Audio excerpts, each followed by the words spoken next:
Science fiction is full of robots. Autonomous robotic machines that either help us in the case of R2-D2 or harm us in the case of the Terminators. Ever since these first appeared in books and movies, we've been fascinated by robots, especially as kids. I grew up with model robots, always wanted my own electronic robot toy. But what would these toys be like today? On today's show, I'm joined by John, a retro computer and IoT enthusiast who has a fascination for classic robot toys from the 80s. He's finally got his hands on the toy he wanted from his youth, but instead of being content there, he's given it a brain. Learn how John has turned his toy into a fully autonomous robot with the power of a Raspberry Pi.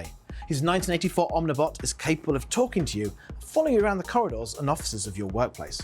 Also learn how it might be slightly less of a threat than you may think. And the best part of this is you can build this yourself at home.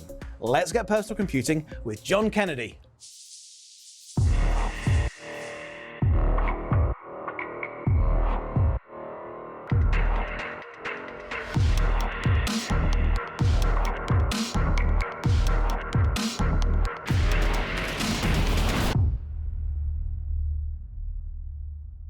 Hey John, thank you very much for coming. It is great to be here. Glad to have you here in the Microsoft Reactor in Redmond with Omnibots. This is Omnibot. This is Omnibot. This is so cool. I've seen a few pictures.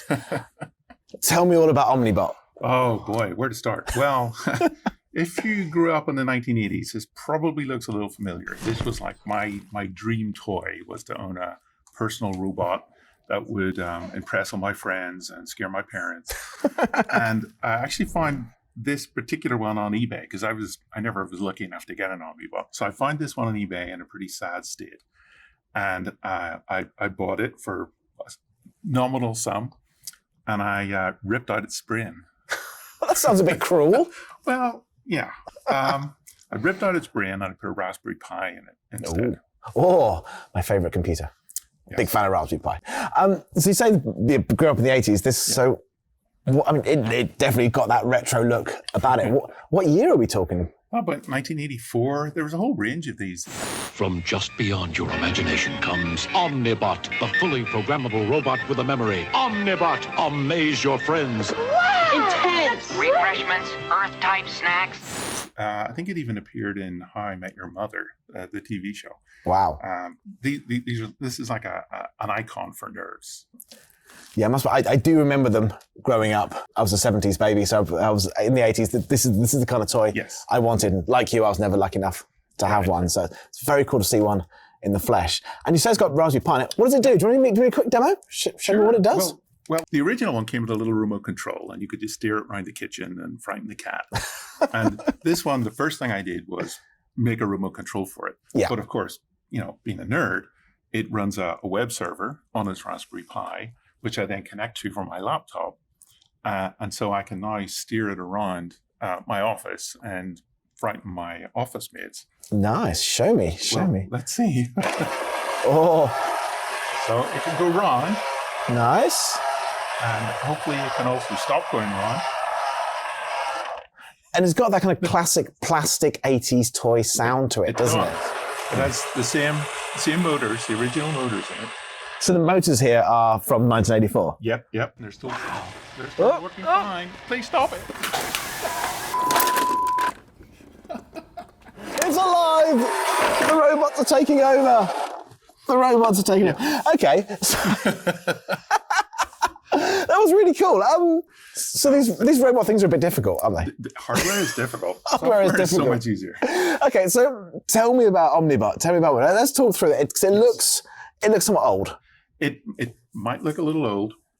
It's running, like I said, a web server. Right. And then a module called Flask, which allows a web server to control electronics or do anything. And so it's running a little Python program that talks to a control board, which connects the motors, the original 1980 motors, so it can lurch off in any direction under software control. Nice. Okay, so the Raspberry Pi there, running a web app, and that's what you were just running just now. Trying to control that web app. Web app's not always the most reliable for robotics, but that literally runs Python, so to drive it around. So it's the kind of thing that literally anyone who knows a bit of Python could recreate this. The just Python write a bit is of very code. simple. Okay, because it's just sending a signal to a motor to go on and off. Okay, we mentioned earlier when it started getting a bit crazy about some distance sensors. So Yes. is there more to it than just There is. the motors? So Raspberry Pi, as you know, has got lots of pins for adding electronics to it. And it's also got a camera attachment. So I started off by adding the Raspberry Pi camera to the front. Just bring it a bit further back. And Okay, so Raspberry Pi camera. So we get a live view of what it's seeing, so I can steer it around the corridors at work and sneak up and see if my manager's in their office and all that kind of stuff. And that's just the standard Raspberry Pi camera Standard module. Camera. Yep. So, yep. And then this bit here is called a LiDAR. Right. So that's just gives you a distance, anywhere between 20 centimeters and like 5 meters. So should stop it crashing into walls, but no guarantees. And LiDAR's we hear that technology talked about for like self-driving cars. Yes, So this has essentially got part of like self-driving car technology it does. to stop that would be used to stop a car crashing into a wall or I people. hope the cars have better software than mine. That's all I'm saying. Okay. There's an LCD display here, so that Right. just tells me things because there's no screen connected. So whenever it starts up, it'll tell me its IP address. So you can connect which to the means I web can log server. into it. Yep. And Yep. it also tells me the temperature of the Raspberry Pi because the Raspberry Pis get a little bit warm when you start to stress them. And I'll tell you why I'm being stressiness. I mean, it stresses me, but I've been stressing this one. And then down here, there's some proximity sensors. They light up or they send a signal to the Raspberry Pi if it's about to hit a wall. It's like a last minute. Stop. Okay, so the LiDAR kind of does the long distance check. Yeah. And if that doesn't catch the wall, there's like a low lip maybe, Yes, then that will catch it. that's the theory. That's Yes. the theory. That's the theory. It doesn't do well on desks. We've determined that. Okay. I mean, we're a little bit further away from the edge. Do you want to try it again? See if we can drive it forward a bit. Let's see. Fingers crossed. Okay. And then, And we nice. And then it can just spin round. You can spin around left and right. It can go backwards. It can blink its lights on and off. And, Oh, so the eyes light up. It's a pleasure to be here. and it can say things can because speak. Raspberry Pi has lots of speech synthesizer software. So Right. the Python script can just trigger speech. So it's just running some speech synthesizer Yep. on the Pi. Yep. And is that speaker the original speaker that was in there? It is the original speaker. Which is why it's got that kind of 1980s metallic kind of tang to it. So it's the original wheels, original speaker, Yep. new brain inside it, Mhm. does all these kind of cool things. Yeah. So say it's a Raspberry Pi, it's running Flask, which is Python web server. How do you code the robot? It's not like you plug a keyboard, mouse, and code with the blinky lights in the front. How do you code it? Well, you can just tell it what to do. Well, unfortunately not. You have to use, I use Visual Studio Code, Right. and it can log in remotely to the Raspberry Pi in here because it's connected to Wi-Fi. And Visual Studio Code has that great plugin where it'll, just log into a remote service as if you were typing right on it here on this keyboard. That's the remote SSH extension. Exactly. So you're using that. Yeah. So the code you've got up on here Yeah. is literally the code that's on the robot right now. Yeah, I can change it here, and it'll boom, change it. it's changed there. So do you want to talk me through some of the code, some of the cool features? Yeah. So what Flask does is allow you to have a method or a function that's called whenever you push a button on a web interface, say. So that will call a function in my Python code. My Python code knows all about the Raspberry Pi's input outputs. So for example, here's a function that is called by the Flask program that turns off the LEDs on the robot's eyes. And it does that by sending some outputs, setting outputs on the Raspberry Pi to low. That means there's no voltage going to the LEDs. So there's no power coming from the Pi to the LEDs there. Right. So you just click the button on the web page. Yeah. That sends a signal to the Flask app. Yeah. And the lights go off. Now like squat. Gotcha. Right. Now, you might think, why do you have 3 outputs when there's only 2 eyes? Mm. Which makes perfect sense. But what I've done is added the LEDs which support different colors. Ah. So So you click because the it can buttons, be- turn on, you get different colors. because you can send a red one, a blue one, and a green one, Right, or combinations of those. And so that's what this code in the blink on function does. It randomly decides which output to set high. That causes a voltage to flow through the LED. That causes it to change color. So red when it's angry, blue when it's calm, and and green when it's out to kill you. And, yeah, okay. Maybe less on the robot killing us, please, if that's all right. Yeah. But I it mean, can always tell us when it's going to kill us because it also has a speech synthesizer built in. so it can tell you when it's going to kill you. Okay. It can warn you in advance. It can warn you when it's going to kill you. Yeah. Okay. I mean, robots are going to try and infiltrate us. We know that, but we already know the whole capture, I am not a robot. But isn't that what a robot would say? That's exactly what a robot would say. Oh. Hello humans, I am not a robot. I mean, that's totally convincing. I'm convinced it's not a robot. Yeah. Now, whenever I think about Raspberry Pis and cameras, my mind always goes to like AI and what kind of things. And, is there any smarts in this? Are we worried about the rise of the robots here? Well, this is why I built the thing in the first place. I love tinkering with machine learning. Yeah. And I've tried these little buggies, the just tiny little buggy with 4 wheels. And it's fine, but it's kind of boring. And so when I found this, I thought, you know what? I'm really going to go for it this time.